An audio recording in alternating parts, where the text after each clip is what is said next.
So I think we can begin. So I invite everyone to take your seat, please. Thank you. So let us begin this second morning session of the first day of our meeting, and we'll move the focus of our attention to the relationship between theology and cultures. First of all, I want to thank the speakers who are here. And before introducing their curriculum, which is very interesting, I would like to simply introduce everything with a personal observation. I believe, I am an ecclesiologist, I believe that about the relationship between theology and cultures, this today and something that cannot be avoided, because it involves to take stock of the fact that there is not one theological model.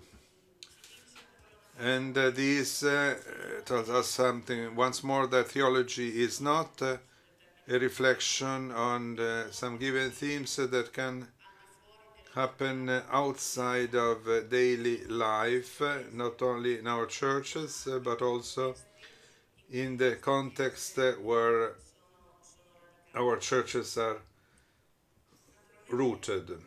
Of course, here what is at stake is the issue of the theological method, which is not a new issue, at least from the Roman Catholic perspective.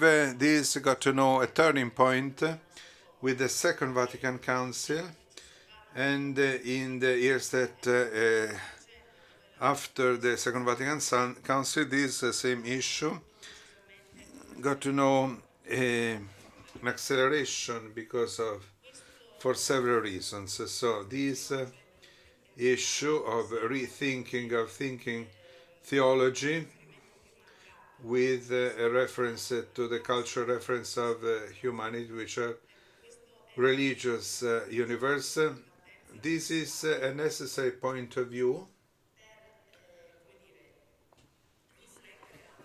to reflect on how we can teach an intercultural philosophy and how we can teach theology in an intercultural way.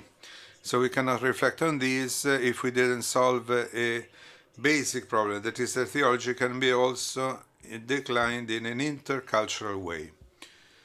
So these things that I'm saying, I think they find a confirmation in the fact that we are four people.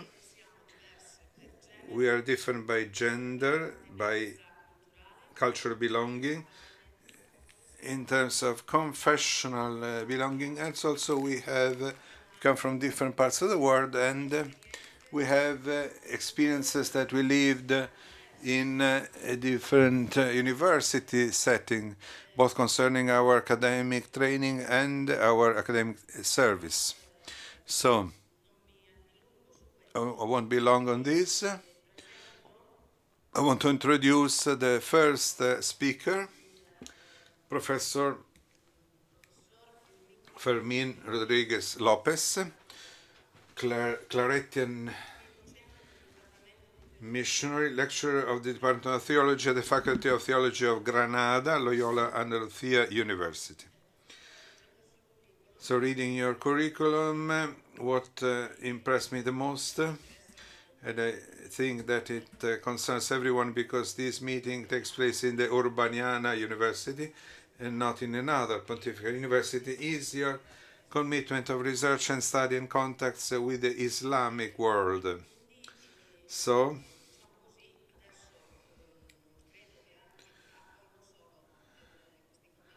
not only these contacts with the Islamic world, but also that among the titles of your academic training, there is a PhD in theology with a specialization in dogmatic theology at the Catholic University of Eastern Africa in Nairobi, Kenya.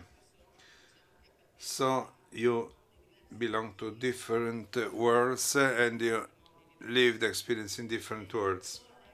So I give you the floor and I remind you that in this first round you have 15 minutes for your presentation. Thank you, Sandra, and thank you very much for this opportunity to be here with you and share these reflections. I want to refer first of all to Professor Severin Angoigna, who said that interculturality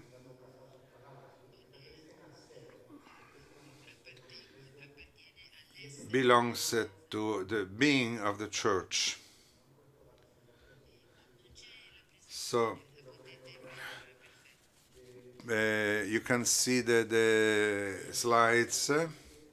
This is the topic interculturality as integral part of the being of the church. So this belongs to the very reality of the church. Paul VI said that the church should always consider relational dialogue offered and built between us and God the Father through Christ and the Holy Spirit to understand what relation we have to keep and establish with humanity and culture. So the relationship between the church and the diversity of cultures is crucial. And so considering this aspect, we can understand that there is an internal dynamic to the church, and by getting closer to the Holy Scriptures, we can see that there are three principles, basic principles: the incarnation, soteriology, and the pneumato-ecclesiological principle.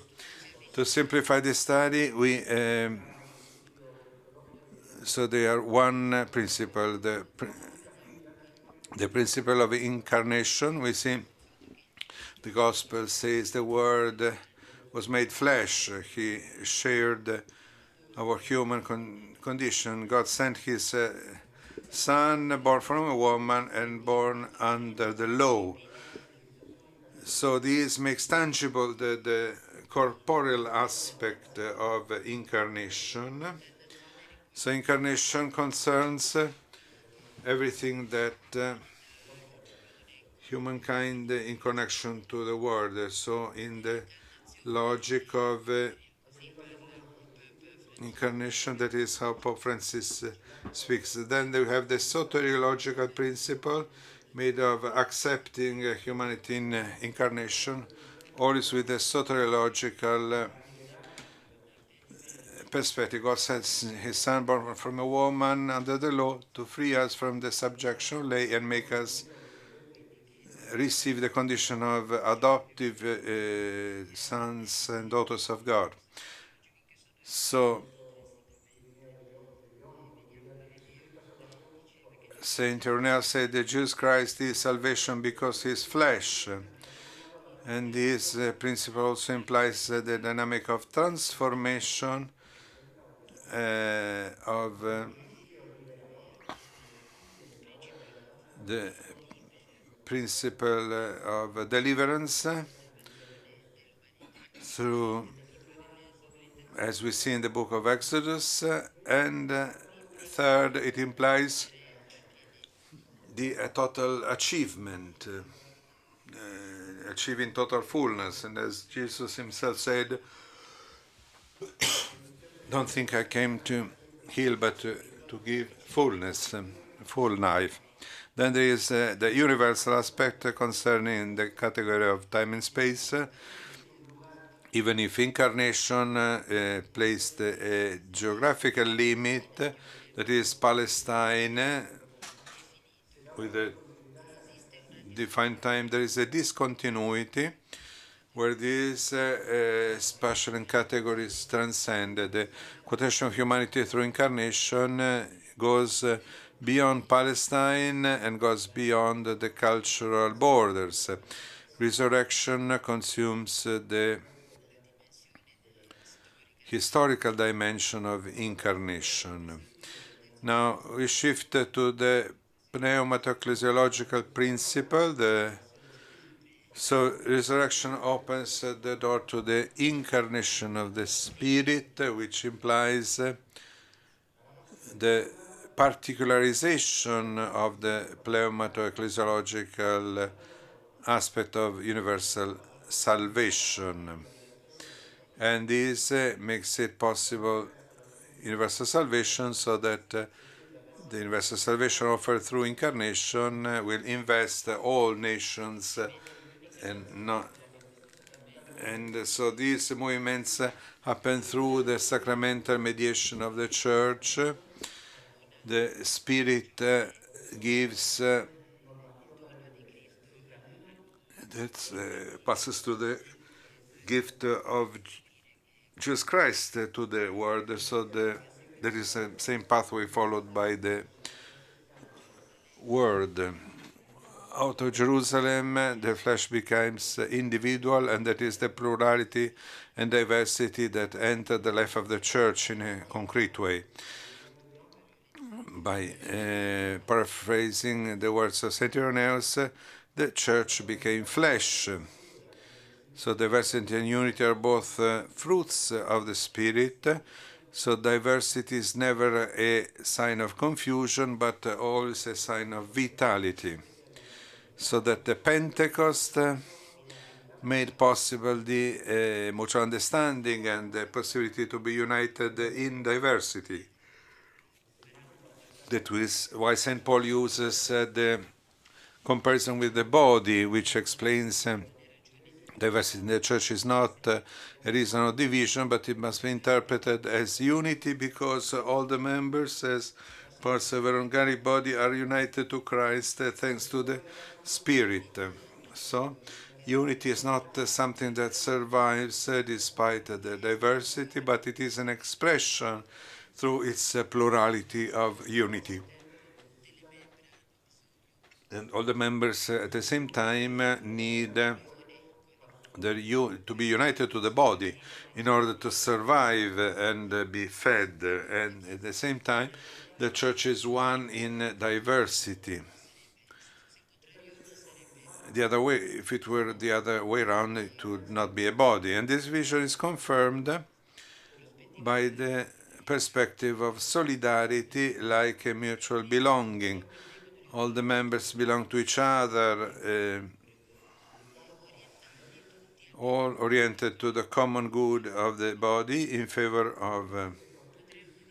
And we can say that these three principles were always present in the history of the Church, but I think that they are particularly present after the Second Vatican Council. According to Karl Rahner, in his famous articles when he accepted the Doctoris Causa title, he said that the Council is the sign of a culture inserted in all cultures, but the news in the understanding that the Church has of herself inserted in a plurality of cultures. So, as we read in number 13 of Lumen Gentium, thanks to a threefold dynamics of the acceptance of communion and solidarity in the Spirit, the one people of God is joined by all cultural diversities. It is an expression of the principles that we already described that belong to the very nature of the Church. And thanks to these, the Church produces particular churches that have their own tradition serving the cause of unity. Almost 50 years ago, Pope Francis, based on Lumen Gentium, talks about inculturation in his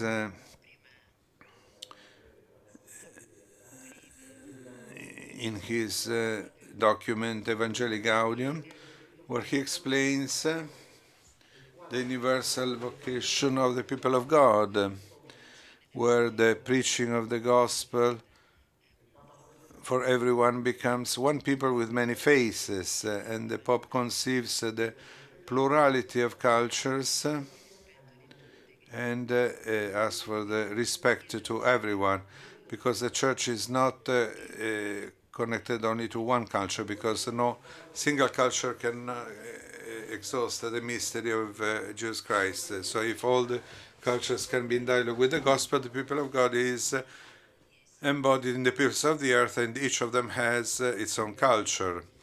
So in number 116 concludes when saying that the process of enculturation enriches the church because we reach a deeper dimension of salvation, and the culture, without losing its intimate nature, is configured in harmony with this new culture.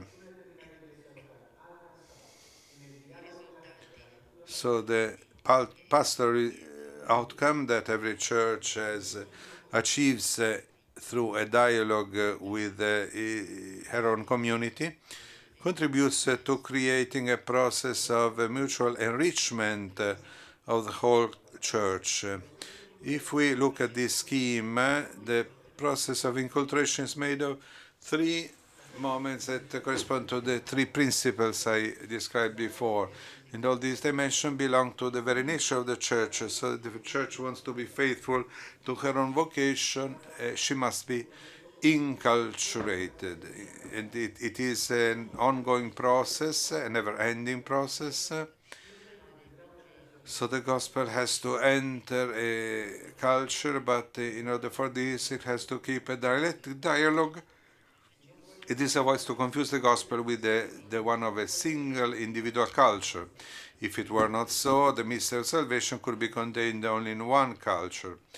And also, there will be a horizontal reduction. And this attitude makes the church always an element of conversion, and is always able to recover the freshness of the gospel. And so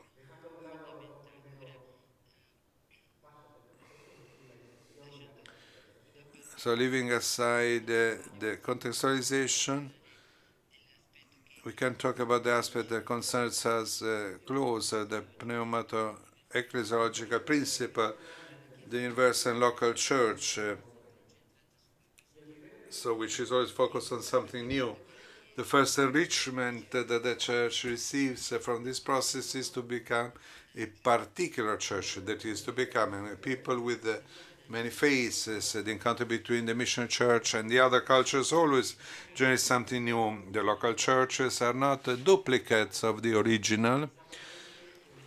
The universal church is present in all local cultures, all local churches, but cannot be identified with one of them specifically. The local church, with all the means of salvation offered by Christ, has a local face. So the church is implemented locally thanks to evangelization, through which it embraces the internal differences, so that the local church has the obligation to follow its own order, because in its way it will be closer to the features of the local community.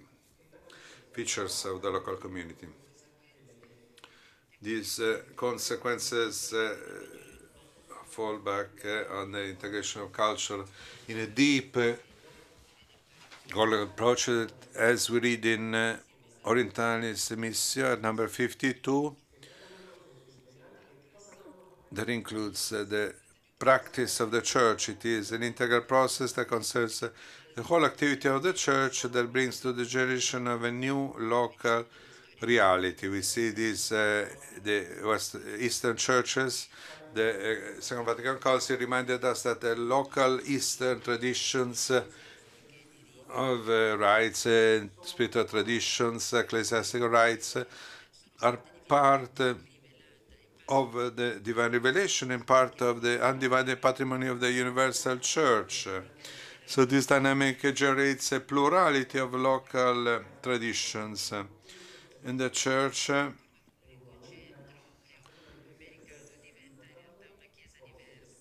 becomes a polycentric, a multicentric, centrical church. So diversity, instead of breaking the unity of the church, enriches and strengthens it, because it is a fruit of the process of enculturation guided by the Holy Spirit that roots all of us into the same Christ. The very Holy Spirit is source of unity and diversity. So these are not opposite movements, but a single process fed by the single Spirit, the one Spirit of Christ. And the Spirit can only arise unity and diversity and multiplicity, and lead to unity. So the unity of the Church does not need uniformity and centrality to survive, but it needs, and the continent needs, diversity, dialogue at all levels and in all the areas of life. Sorry.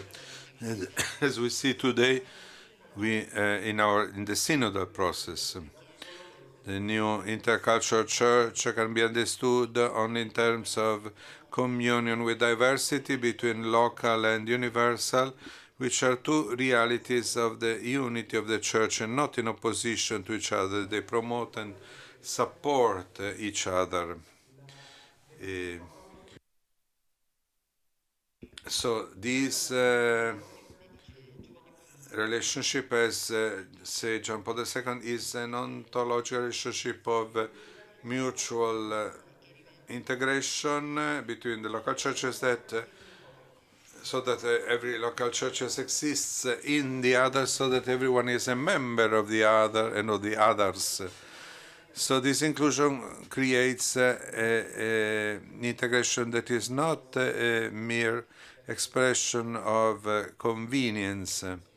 So the difference of traditions is a complex reality. That is why the International Theology Commission talked about the legitimate and necessary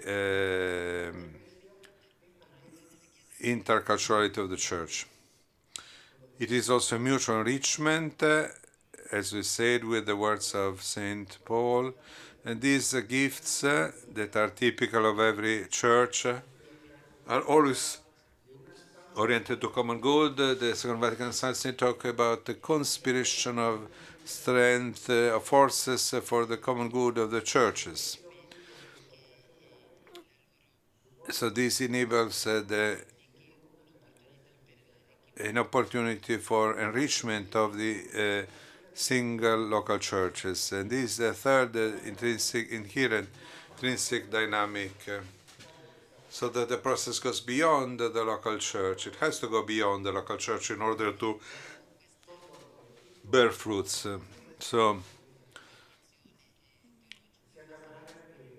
with this spiritual and theological approach, we can enlarge it to all the local churches. So the universal church is universal thanks to the mutual impact of all her parts. So the theology built with an intercultural method where all local churches enrich one another with the tradition of each other, and this way we go beyond the comparative theology. And there is a dual objective. On the one hand, we want to achieve to a deeper understanding of the content of the faith and also respond to the theological and pastoral common challenges, and also to strengthen the bonds of unity between all the local churches. Thank you.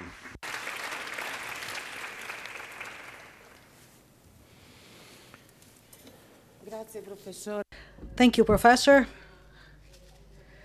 for your contribution, but especially thank you for the standpoint that you have perhaps started. Interculturality cannot be considered as a fad.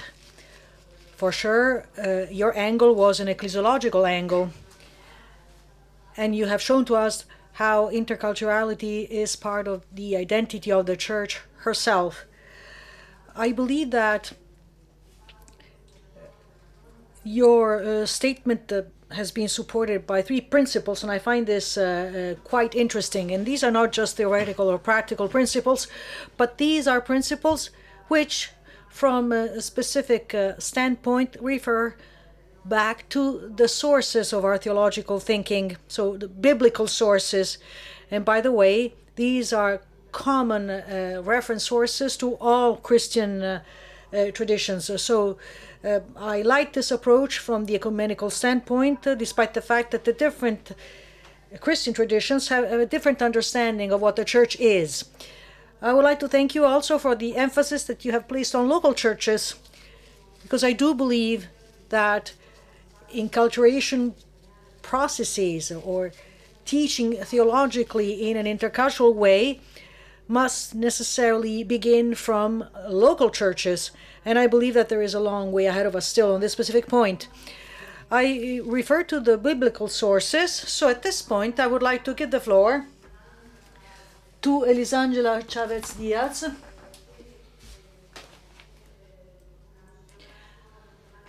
She is a Scalabrinian missionary nun. She's from Brazil. She obtained a PhD in biblical theology from the Pontifical Catholic University of Rio de Janeiro.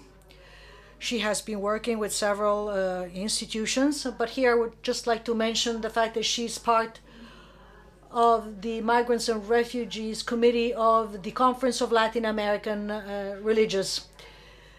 And since 2017, she has been teaching at the School of Theology of the Pontifical Urbaniana University. I would like to give her the floor. I know that she will speak for more than 15 minutes, but not much longer than that, right? Okay. Thank you for your kind introduction. Well, I think the PowerPoint is working. I will begin from a question. What is meant by studying the Bible from an intercultural perspective? In order to answer this question,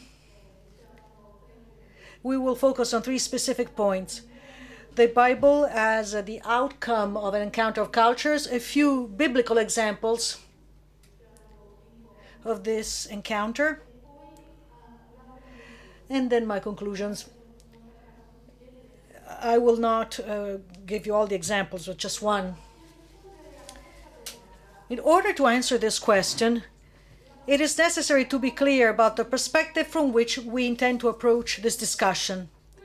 Therefore, what we mean is not to examine the interpretation of the Bible from the perspective of different cultures or multicultural context, but rather to investigate how biblical texts foster or educate the readers to experience and promote interculturality, i.e., how this issue can be studied from a biblical standpoint. As the Word of God in human language, the Bible is also an educational project aimed at shaping the ethical, moral, and religious identity of its listeners/readers. And it does so through the art of storytelling. The art of storytelling is the pedagogical strategy on which the biblical storyteller relies on to form and educate his readers in the journey of life. And right from the very first pages of the Bible, the narrator educates his readers about the value of the dignity of every human being, in what they have in common as the image and likeness of God, as well as the beauty of what they have that is different from one another, the variety of peoples, and diversity of languages and cultures. Since the biblical narrator uses positive and negative examples to educate his readers, In the Bible, the reader will be confronted with several examples of failure of intercultural communication and multicultural relationships. In this presentation, I will try to highlight good examples and the biblical basis for intercultural relationships. It is important to clarify right from the very beginning that the term interculturality was coined recently and is often mistaken for a synonym for transcultural or multi-ethnicism or multiculturalism, whereby in a community composed of members of different nationalities or cultures, and there each person can coexist alongside the other.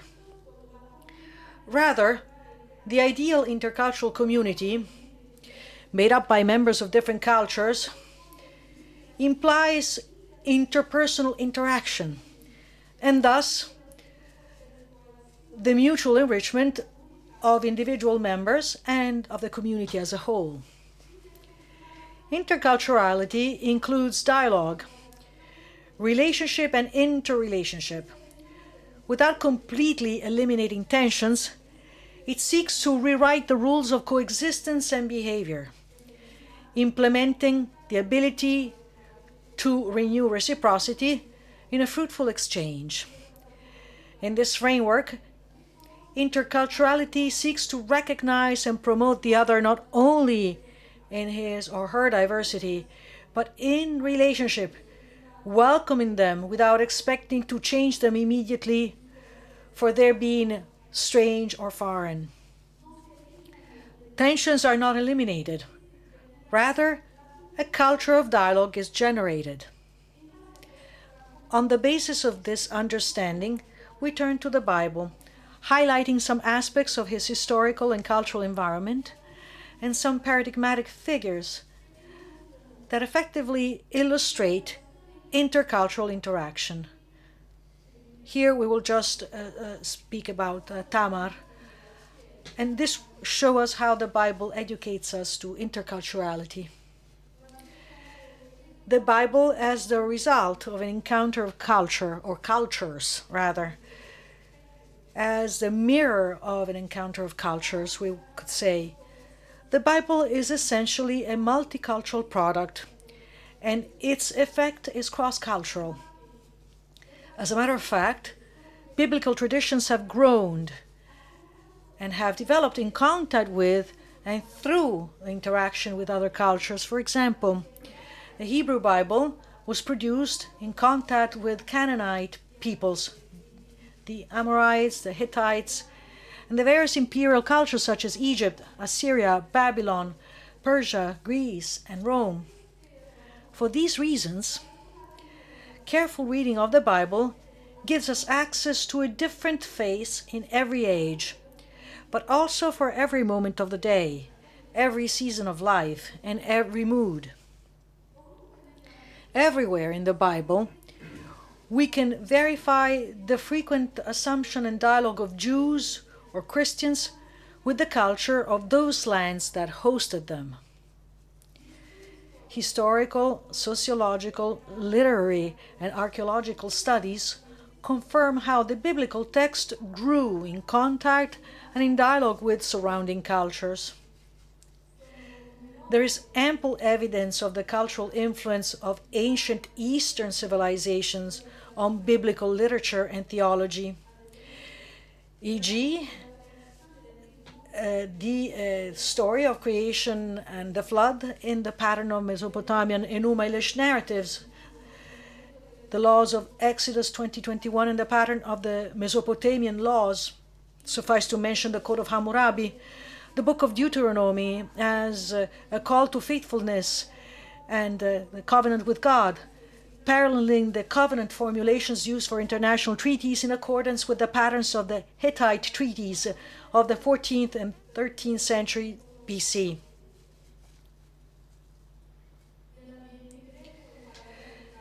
Also, in the Greek milieu, the parallels between Jephthah's daughter and Iphigenia, Samson and Heracles, and so on. It is also well known, that the New Testament grew and developed in the context of the Roman Empire, which promoted Hellenistic cultures. In fact, the various names in the New Testament epistles prove the fact that the early church was born in a multicultural context, in contact with people from various places and ethnic identities, such as Galatians, Corinthians, Ephesians, Romans, Colossians, Philippians, just to name a few. Such names testify to the variety of ancient cultures that interacted with the Christian gospel in the early church. Thus, the Bible is a textual record of the contact of the biblical authors, editors, or publishers with other cultures. All this and additional evidence allow us to agree that compared with or in relation with other cultures, the editors of the biblical tradition did not assimilate everything, but anyhow, they used what they considered valid to narrate and express their human and religious experience and their exclusive relationship with their God as chosen people. According to this approach, it seems plausible to state that Israel has been able to enrich its own wisdom through encounters with the art, literature, religion, sciences, and wisdom of other peoples. Filtering from foreign wisdom the fundamental elements to construct one's own history and national and religious identity. Thus, for example, the wise man is presented as one who travels in the lands of foreign peoples, experiencing good and evil among men. On the other hand, Israel places its own experience and culture in dialogue with that of other peoples. Hence, the Bible, in addition to being generated amidst the clashes and encounters of cultures, is also a promoter of interculturality. Let's look at one biblical example of a story that educates us to interculturality or intercultural dialogue. In chapter 38 of the book of Genesis, the reader is introduced to a story that is quite peculiar from the pedagogical standpoint regarding interculturality. The location of the story in the literary sequence does not seem that appropriate at a first glance, since the reader has just been introduced to the story of Joseph and to the episode of the breaking of brotherhood through the sale of the younger brother to a caravan of foreigners. Well, the events of Joseph keep us in a suspense situation as we follow the life of his brother Judas, who had the idea of hurting him, basically. Judah is also the eponym of the most notable tribe of Israel for housing the temple and the seat of David's government, as well as the southern kingdom. At this point, it is interesting to note the irony in the story. The man who cheated his father with the lie about the demise of his brother Joseph is now cheated by a Canaanite woman, a foreign woman, who is more righteous than him. According to the story, Judah, fourth son of Jacob, the key player in the sale of Joseph, separates from his family and settles with Kira, a man from Adullam. He falls in love with the daughter of a Canaanite called Sua and marries her, going against the principles of his family to establish a union within the family lineage. He, however, will not be the only descendant of Israel to enter into a mixed marriage. For Simeon, Joseph, and even Moses will also marry foreign women. By his bride, whose name is not given, Judah had 3 children. When the third son is born, it is said that the family is in Kezib, an unidentified place, whose name is connected to the Hebrew root katsav, which means to lie. Perhaps not coincidentally, because Judah, regarding Selah, will lie to Tamar. When Judah's firstborn son grew up, his father gives him in marriage the young Tamar, who is also a Canaanite woman. However, for reasons known only to God and perhaps to Tamar, husband of Tamar, dies without leaving any children. Then, according to the law of the Levirate, Judah gives Tamar to Onan, his second son, to ensure a posterity for his brother. Knowing that the posterity would not be his, every time he joined Tamar, he refused to let her become pregnant. He did what was not pleasing to the Lord. And this is why Onan died as well. Without knowing the full facts, but judging Tamar because of her children's deaths, Judah sends her back to her father's house and enjoins her to stay there until her youngest son has reached a marriageable age to marry her. Judah does not keep his promise to Selah, nor does he release Tamar from her commitment. Having heard of the death of Judah's bride, and having completed the whole period of mourning, Tamar makes a decision. She's found veiled as a symbolic bride of the god Baal, a customary thing among women consecrated to the mother goddess Ishtar near the Canaanite places. Seeing this veiled woman by the road, Judah thinks she's a zonah, a sacred prostitute, and basically joins her in exchange for a kid from the flock, leaving her his seal, his cord, and his staff as a pledge. The story follows, and Judah receives the news that Tamar, his daughter-in-law, had become pregnant. Without being able to connect the facts, Judah makes the decision to apply capital punishment on Tamar, saying, "Lead her out and let her be burned."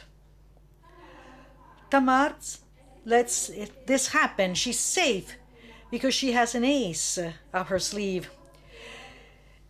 As she's let out, she sends word to her father-in-law, "I'm pregnant by the man to whom these objects belong."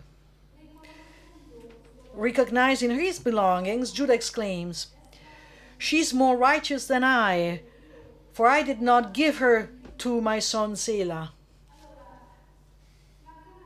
The Canaanite Tamar is not the bringer of death, as Judah thought, but of life, as evidenced by the twins conceived to replace the sons Judah had lost because of their disobedience. This story, like the book of Ruth, shows that Israel's perdition is not represented by mixed marriage, but rather by the practice of injustice and disobedience to the law. Two twins were born to Tamar and Judah: Perez, ancestor of King David as well as Jesus, and Zerah. The episode of Judah and Tamar is an example of how the biblical narrative teaches its listeners, readers, that intercultural encounters do not eliminate tensions. This is a story that is replete with tension, but rather through dialogue a new culture is generated. Therefore, from the clashes and encounters between a Jew and a Canaanite woman, this red thread basically emerges that will connect different cultures and peoples in the generation of the people of God, both of the Old and the New Testament. I would like to move on now to my conclusions. We began this contribution by clarifying that true interculturality is more than merely coexisting side by side with people of different nationalities or cultures. Rather, The ideal intercultural environment is one that provides the space and opportunity for people of different cultures to interact with each other and thereby enrich and transform each other. With this understanding, we turn to the Bible by approaching one paradigmatic example that illustrates the interaction or cultural interaction or encounter, which is not perfect but rather ideal. This brief, let's say, approach allowed us to see how, among other things, the biblical storyteller is also a true master in the art of educating his readers on the value of interculturality. The encounter with this story and other biblical stories undoubtedly helps readers to identify, recognize, and convert himself or herself to a model of intercultural otherness and friendliness toward those from a different cultural, linguistic, ethnic, political, and economic backgrounds. Moreover, it is worth saying that, from the reader's point of view, the Bible is a constant invitation to have an intercultural experience through the act of reading. And indeed, in the act of reading, the reader is called to inhabit the world of the text, a world populated by people of cultures, languages, ethnicities, political systems, and historical times that are totally different from those of today. However, once the reader has ventured to enter and inhabit this universe, during the time of reading, he or she is invited to be open, to interact with the different characters and be enriched by what they have to teach us. Therefore, once he or she has entered this world, on leaving, the reader will never be the same as before. The ideal image of Israel is the one described by the prophet Isaiah, a city with its doors or its gates always open to welcome the richness of nations, of different peoples and culture. Every diversity is welcomed in the holy city and is the bearer of riches that are then added, exchanged, and shares, and then are multiplied to make sure that the glory of God who is in the city might shine. The oracle of salvation in the first part called Zion fallen to rise again. And once risen, the city becomes the meeting place for the exiles as well as for the nations that converge there. The identity of the New Jerusalem is affirmed by the concept of openness, welcome and acceptance and integration, instead of closure, exclusivity, and separation. Thank you so much.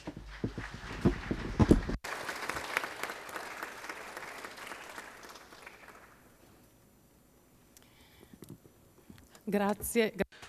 Thank you very much, because you kept in more or less in that time that we established. So I'd like to highlight in your intervention especially two elements that appear. The first is the value of experience, the value of what you lived. So all aspects of education to interculturality that happens in a life that must be lived. The second element is the issue of spaces.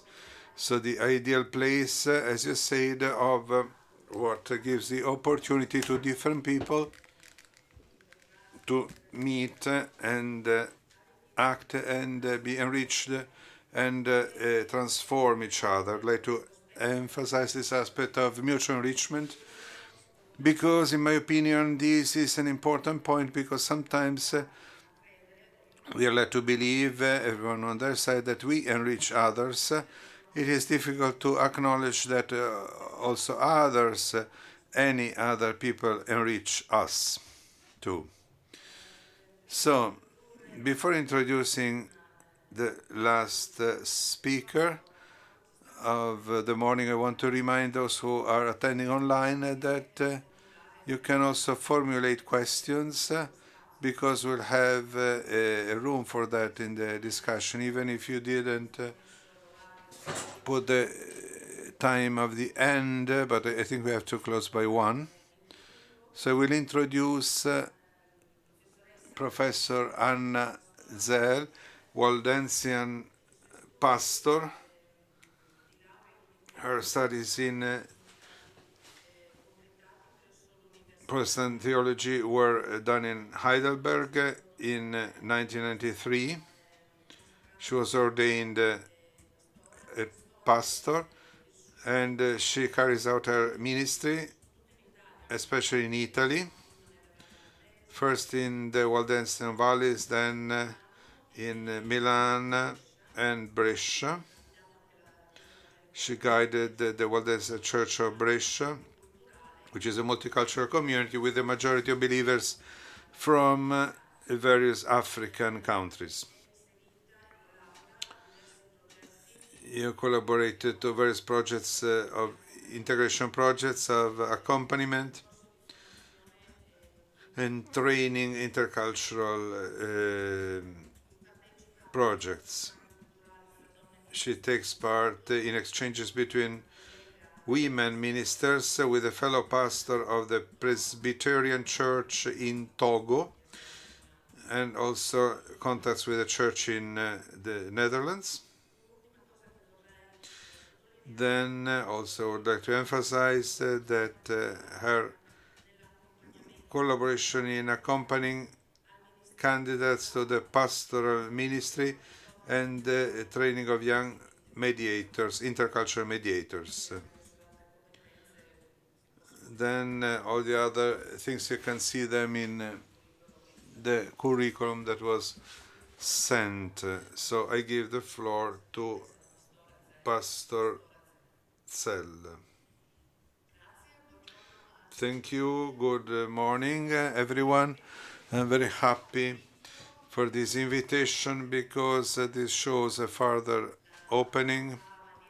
The Waldensian Faculty of Theology is very close, but in a way it is also far away. We are different confessions, but I believe I have seen that Urbanian has consecrated, starting from the Edinburgh conference in missiology, there was the need to bring ahead a dialogue between the different confessions because obviously this is still the case. It is a scandal because Christ is now divided between churches, and our experiences are still painfully divided. So I especially thank Professor Pandolfi for this invitation and this attempt to work together, have more exchange and dialogue between different cultures and different religions or confessions, Christian confessions. So you probably observed I'm not a university professor, I'm not a formator, but I'm first of all an evangelical pastor who was consecrated in one of the large regional Protestant churches in Germany. But for more than 20 years, I carry out my ministry in a minority church, the Waldensian Methodist Church, and I carry out my ministry in these churches marked by intercultural situation. So it is a situation of minorities, such as the Waldensian Protestant Church in Italy. So starting from the 90s, since the 90s, many evangelical migrant brothers and sisters arrived, especially from Ghana and other African countries. But they arrived from there. We didn't search for them. And they said, you are your church. We are at home here. We want to celebrate worship with you. And this was lived since the beginning as a great challenge, but also as a promise. So it's like saying, is it possible to be a church together, be church together, So to not simply offer a place in a different time, worship or and celebrate and go ahead, everyone in their own tradition. So Protestants, evangelicals, all of them with a background, a curriculum, a different cultural heritage. Is it possible to celebrate together and have a dialogue and go beyond conflicts and misunderstanding? So these little Protestant churches slowly became workshops, intercultural sites, crossroads of believers with different stories and awareness, but also with bias, prejudices, shadows, wounds, and expectations of belonging, because you are my home. Or as somebody said, we are going back where the gospel began, so we go home, but also with a strong need for keeping our own roots and traditions. There's a context, as Professor Zolletto wrote, as we listen to him this afternoon, of high sociocultural complexity. So even more complicated this context if you imagine that a minority, those who live in Italy know that Dresden has a strong identity, a strong awareness of their history. All of a sudden, they are a minority in their own house. It's not like the Catholic parish communities where groups arrive and they are just integrated, but when you are, as I was in a Brescian community that has only 100 members and 150 brothers and sisters come from elsewhere, this totally changes things. So it is a real challenge. So starting from this context, from this complex project of being church together, I want to answer to a few questions and about a pathway of formation, because this was the point of departure of the pathways of intercultural training and the institution of a master in theology and intercultural deaconship. So the context lived by our community. The same community during the synod asked that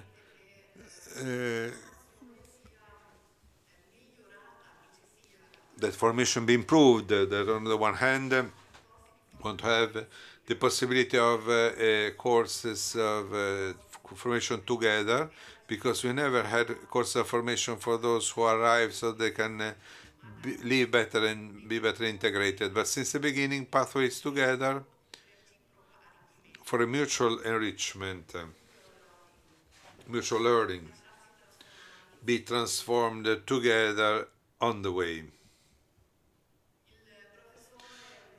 Professor Volker Küster,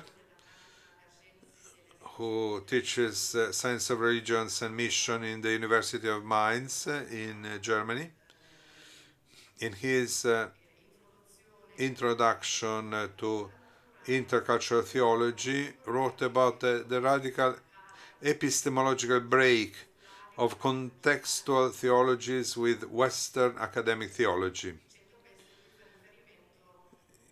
referring to the manifesto of the inaugural assembly of ITWOT, the Ecumenical Association of Theologians of the Third World, in 1976.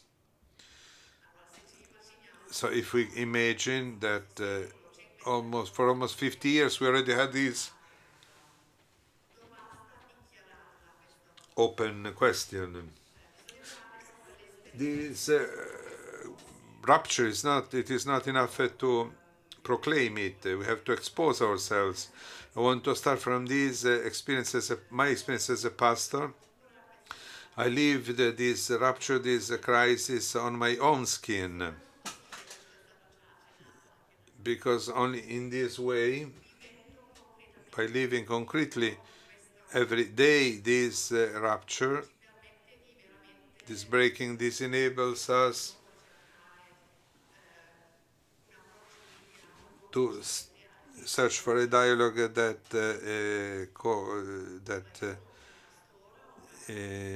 creates a dialogical situation. I have a good academic formation because I studied in Basel and Heidelberg, but I was totally unprepared and inadequate in front of the request from a member of Church of the original from Ghana. What happened?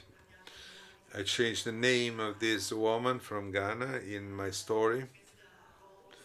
I decided to call her Rose. Newly widowed, she asked me, her pastor, for a prayer session for deliverance and healing. She said, I need my house, pray with me, or my husband will keep haunting me. Sono spaesata. So I was bewildered. This is not usually something you ask to your pastor, but what is the context, first of all? I'm not in Ghana. I am in a city in Lombardy, in the north of Italy, but I am forced by Rose's request not only to welcome her, not only enter in dialogue with her, but I'm forced to move elsewhere, to her into her world, feeling her wants and fears and grasping her need for healing, first of all, and her expectation of deliverance. To move or be displaced is necessary. As Michael Jagesser, a theologian of the Reformed Church in the United Kingdom, says, displaced God talk. So to be displaced is necessary, but also we have to respect the insurmountable boundaries and limits. So belonging, not melting, so to become just one confused thing. So I lived it on my skin, as I said, and I said I cannot become African. At the beginning, just to please the parish members who come from Ghana. Many times I used African dresses, but now my daughter, who is half from Cameroon, she said, you cannot do this. This is appropriation from a culture that does not belong to you. And she's right. So this visiting, this being moved, going elsewhere, cannot become, I want to become like you. But belonging is possible. So I understand in part what this Ghana woman is asking me. It is a request to me as pastor, but this woman refers to me an authoritativeness that I find hard to recognize, taming spirits, proclaiming healing. Obviously, the authority is that of the Word of God, of which I'm a minister, not my authority. So, second point, the partiality of my vision, my theology, my experience. I recognize the need for mediation and joint work. In this specific case, I needed, and I was supported without being deprived of my authority by a colleague from Ghana, Presbyterian pastor Elimas Newell, who was familiar with haunting and healing issues. So there was a reciprocity and a complementarity between us. We need resources and charisms of others. So I could not expect on my own, even with a huge formation, to become intercultural. There is always the awareness that I know, and that can be that in part, but only together we can really follow this pathway. Even if I spoke hundreds of languages, I always need a mediator, because it is an exercise of humility and partiality. So my third point, at the start what we have in common, what we share, despite the differences. I start from vulnerability, from wounds, from loss, from the need for healing, for liberation, and for new possibilities for life. We are all aware that the pandemic has forced us, as it were, I don't see my colleague who spoke before me, but to leave African times, so to painfully realize about our fragility, about the precariousness, but also this also highlighted and emphasized inequality and injustice, for example, with regard to access to vaccines and healthcare assistance in general. Of course, the traumas and wounds, individual and of entire communities, are different, and they are narrated or silenced in different ways.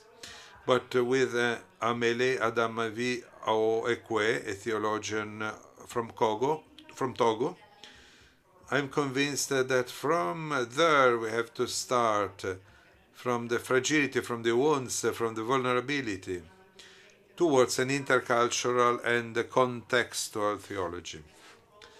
From this broken world, trying to embrace and connect the different texts, narratives and cultures. And we need to admit that we only know in part, that we need the other view, the other story, respecting and supporting the difference and even the disagreement. In our Waldensian Methodist Church, we talk about agreement, about disagreement, especially about ethical, very thorny ethical issues, because the Waldensian Church is known for being very open on the ethical level. For example, there is a possibility of a blessing and of couples of the same sex, but this would never be possible for someone coming from Ghana or Togo. But there was a strong impetus even from the presiding Methodist of the churches from Ghana, who said can we be together in a church and in a community? We must not separate. So this agreement in this agreement, so we eventually will know what path we can take together. So I have to speed up because I don't have many minutes left. So I leave to the open questions. Is intercultural attitude training possible, and how? So we tried, I will not project my PowerPoint, or maybe just a last slide.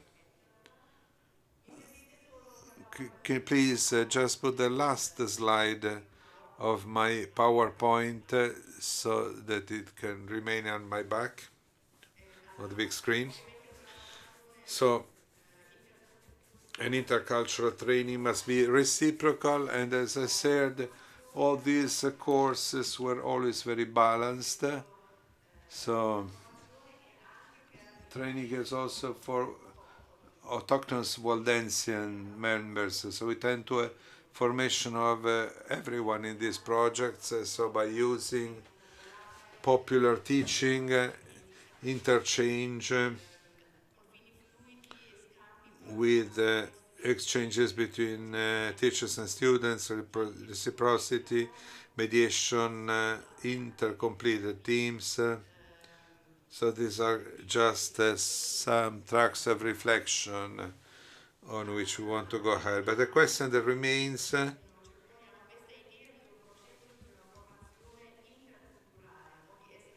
these ideas of being church together interculturally, is it really shared, or is this mainly our idea that is do want to recover, to be again so good, we as Europeans, to have at least an intercultural theology, or even found specific institutes for this? This is the question. So this transformation that should take place,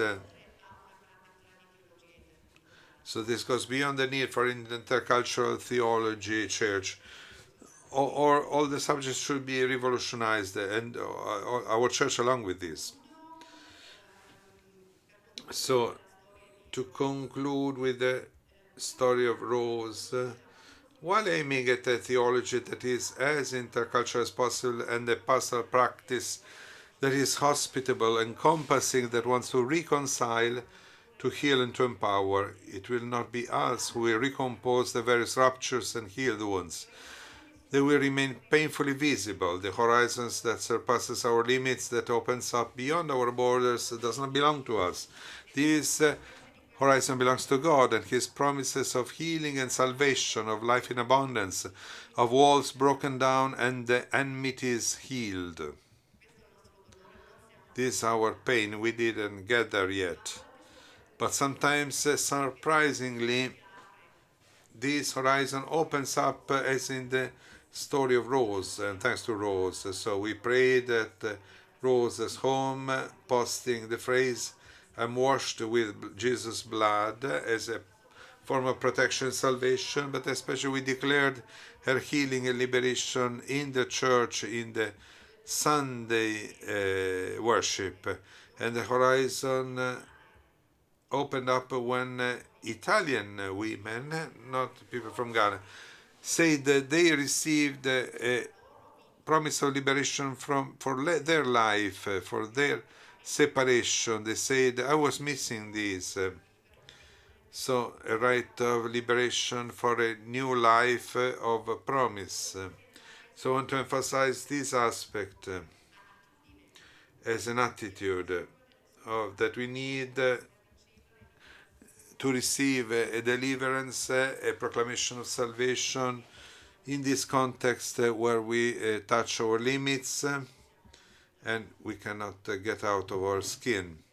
So I will conclude with this. Thank you. And Grazie. No. Thank you. No, not at all. Absolutely. You haven't spoken for too long. Actually,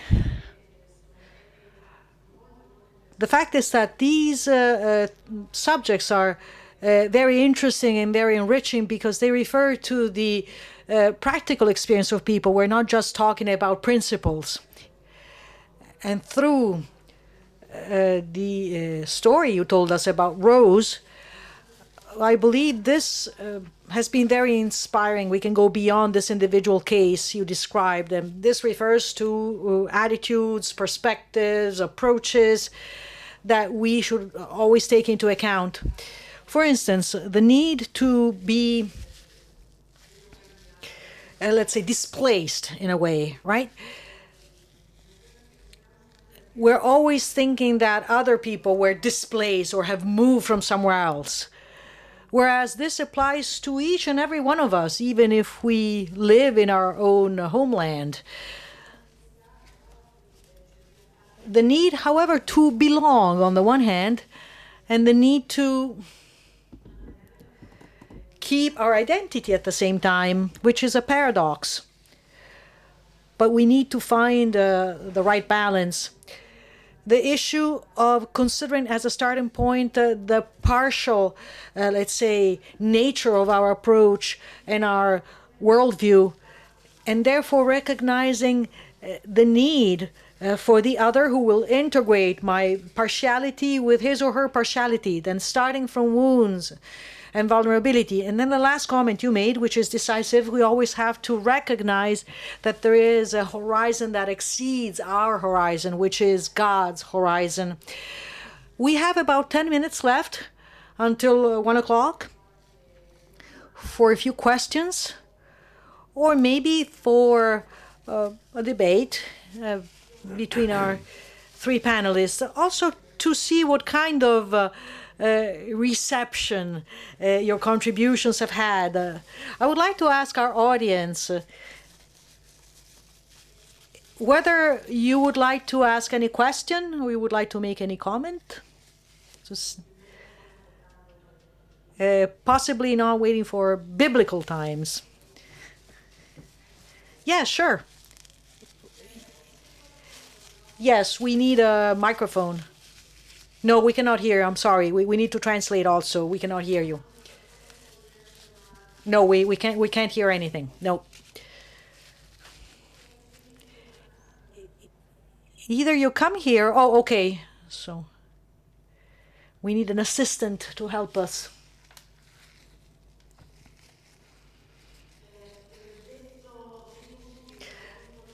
I will tell you right from the very beginning, please, short and sweet questions. And we don't want to hear another presentation. Sometimes that's the case in these conferences. My question stems from an insight that I heard from Pastor Annette Zell. So displacement, she talked about displacement. And I believe that this could be an open issue. So we can go from the theme of multiculturality conceived in spatial terms, in terms of space. Instead, we can think about time, interculturality in terms of time. You mentioned the promise. So interculturality is in a different time rather than a different space. And I would like to go back to the comments we heard earlier this morning when Heidegger was mentioned. He wrote Zeitungszeit, right? He did not simply write space and being. Was this short enough and brief enough, or?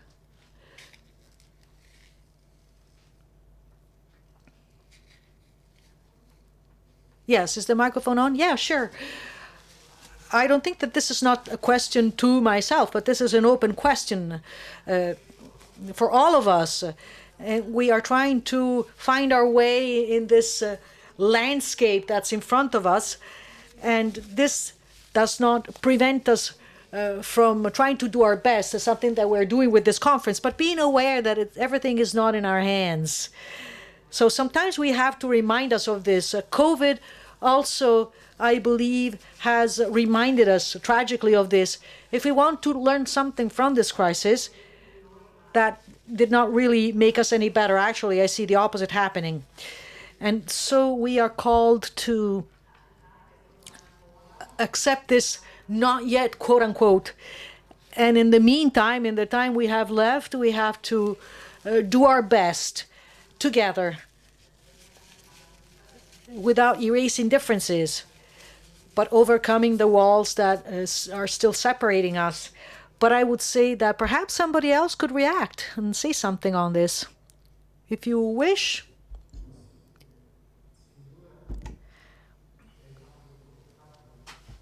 Well, undoubtedly, it's more time rather than space, because interculturality is a process.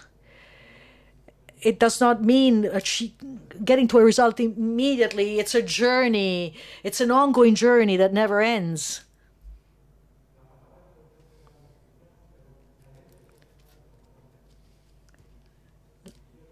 Let's see, letters are part of what is written on a page, but not the word. Writing requires a reader, so the word is always open. It is open to the reader and generates something new all the time.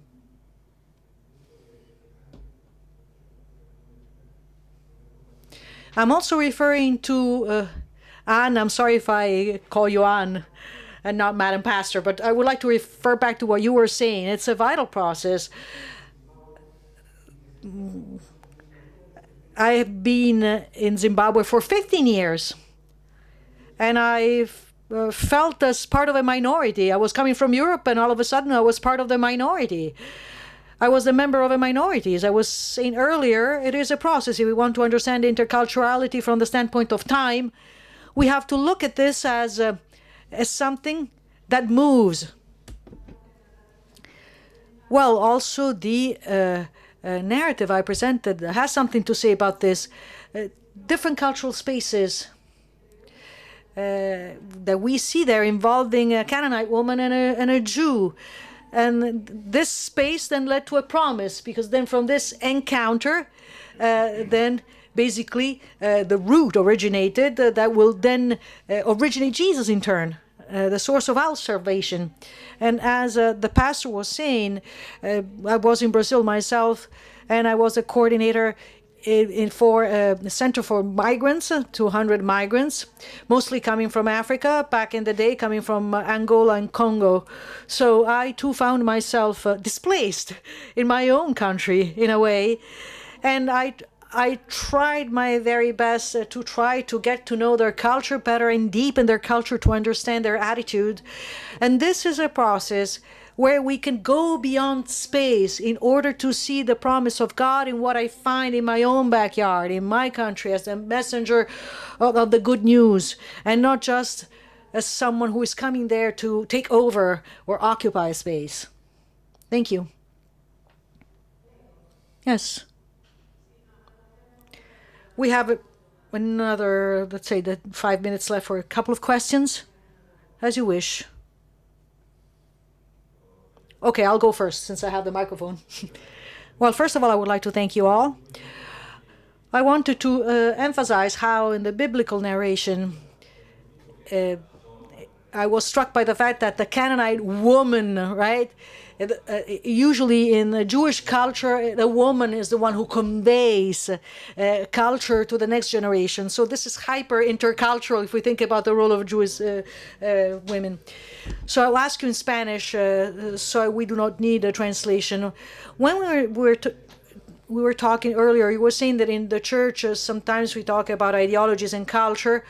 But in your contribution, I believe that you have focused mostly on the theology of culture with the ideology of other cultures. So now the dialogue is between the different theologies, not just from theology and culture. And could you tell us a little bit more about this? I see that not all the students, not everybody know. So Firmin was saying, when we spoke earlier, that often there is a recurring pattern in our, let's say, schools of theology, when we think about enculturation and missiological studies. It's the encounter between theology and cultures. So the dialogue of intercultural theology, it is between theologies of different local churches that are characterized by their culture. It's not theology that speaks to a culture, but it speaks to academic, stable, and long-term theologies that have already been shaped within a cultural diversity. So maybe a dialogue amongst theologians is required as well, and not just between theology and culture. If you could please ask your question as well, so that we can have a final answer from all our panelists. The first thing I wanted to say is I would like to thank you for this conference, which is very interesting, and the specific topic that we have been discussing in this session. My question is very straightforward, very simple. I wanted to ask our three speakers, but perhaps I would like to ask mostly Professor Rodriguez Lopez about the importance of Greek philosophy in the philosophical discourse on interculturality. Also, if we think about intercultural theology, because if I remember well, Pope Benedict XVI once said, talking about Catholic hermeneutics to understand history, so he talked about irreversible enculturation that is successful, let's say,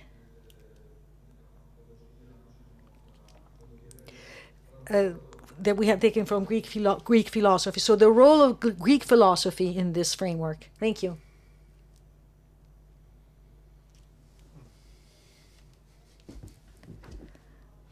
Yes, I don't know if you would like to add anything. I will be very concise so that we can all reply. Indeed, the Second Vatican Council has opted for enculturation, and this has generated a diversity of theologies in different contexts. And today, even if the enculturation of decontextualization has not been completed as yet, as Sandra was saying, but it cannot be completed because if it ended, this would mean betraying itself in a way. But this process is not over. That is true. However, now we can move on to interculturation. So, enculturated theologies. So we have made this step already. Theologies that can conceptualize the concept of the church, but cannot understand everything. So they need this dialogue for mutual enrichment. So in this sense, interculturality in a university like this, like the Urbaniana,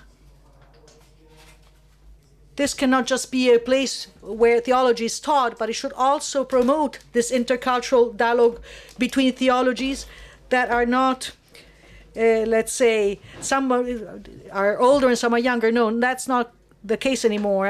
All of them now have become mature, and they can only enrich each other to understand the mystery. No theology can understand the mystery by itself, but they can enrich each other.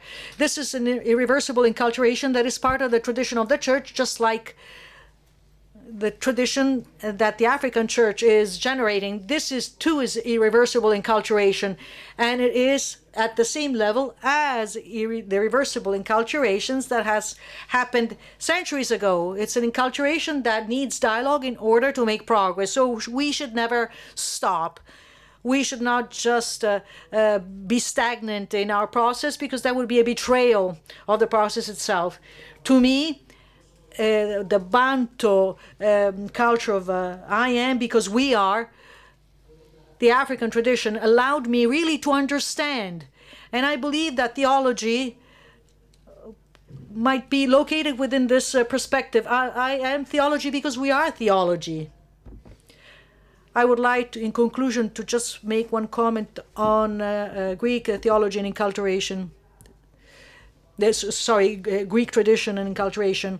It's irreversible because this happened in that specific moment in time, an enculturation that is undeniable. We cannot deny history, but rather than something irreversible, I would say that it's something that is paradigmatic, in the sense that these are methods, steps that were made, and that any culture should make. And I believe that if we think about the global north, I'm sorry to say this, to some extent also in the pontifical universities of Rome, in these schools, well, not always there is a pluralistic, let's say, expression of theology.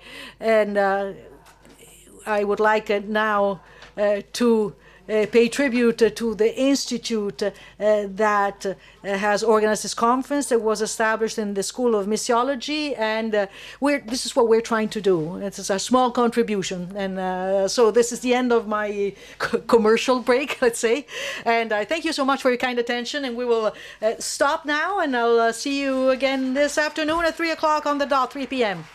Enjoy your lunch.